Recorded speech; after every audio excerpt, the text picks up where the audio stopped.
C'est tout à fait juste, effectivement. C'était une action de long cours sur toute l'année 2019, une vraie opportunité pour le syndicat, une opportunité qui ne se présente pas souvent, donc nous l'avons saisie et nous nous sommes investis sur ce projet de loi.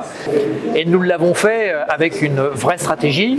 Nous avons souhaité être acteurs, un vrai acteur du dialogue social dans la fonction publique. Et du coup, nous avons adopté une posture constructive qui nous a permis de faire un grand nombre de propositions. Et effectivement, cette action-là a abouti à un certain nombre de résultats qui sont tout à fait positifs et favorables pour nous. Une logique d'action, absolument. Nous avons développé une plateforme de 87 propositions qui a été adoptée en décembre 2018.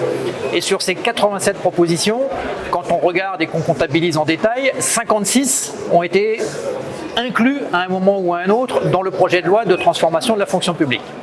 Sur ces 56 propositions, au final, plus de 30 ont été reprises par le projet de loi.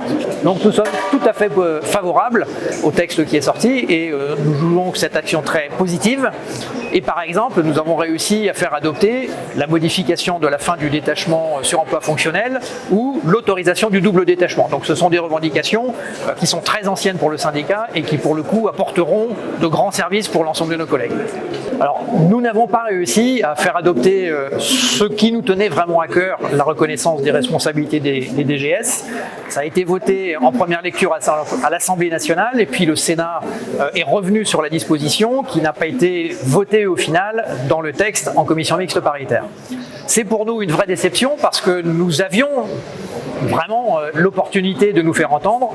Cela dit, ça nous a permis de poser notre légitimité et nous avons été entendus, la mesure a été débattue dans les deux assemblées. Et ça nous permet aujourd'hui de rebondir sur le débat et de travailler sur un autre mode de reconnaissance au travers de la modification du décret de 87 sur les fonctions du directeur général.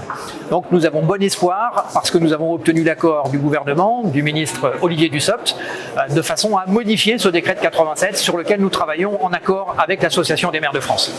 Une des vocations de la vice-présidence est d'apporter du fond, des éléments et des arguments de fond, de nourrir des ateliers pour l'ensemble des congrès. Donc pendant toute l'année, plusieurs groupes de travail se sont tenus avec entre 30 et 40 collègues qui ont réfléchi à un certain nombre de problématiques qui aujourd'hui alimentent le congrès d'Arras. Et c'est vraiment l'intérêt d'avoir associé l'ensemble des adhérents de façon à ce qu'ils aient pu produire aussi, c'est-à-dire que non seulement ils ont réfléchi, mais il y a des productions qui vont pouvoir être utiles en forme de boîte à outils pour l'ensemble des collègues. Au-delà du congrès d'Arras, c'est quelque chose que nous reproduirons et qui nous permettra d'alimenter à nouveau un cycle permanent, perpétuel, qui nous permettra d'alimenter le prochain congrès sur de nouvelles thématiques qui ressortiront du congrès ici.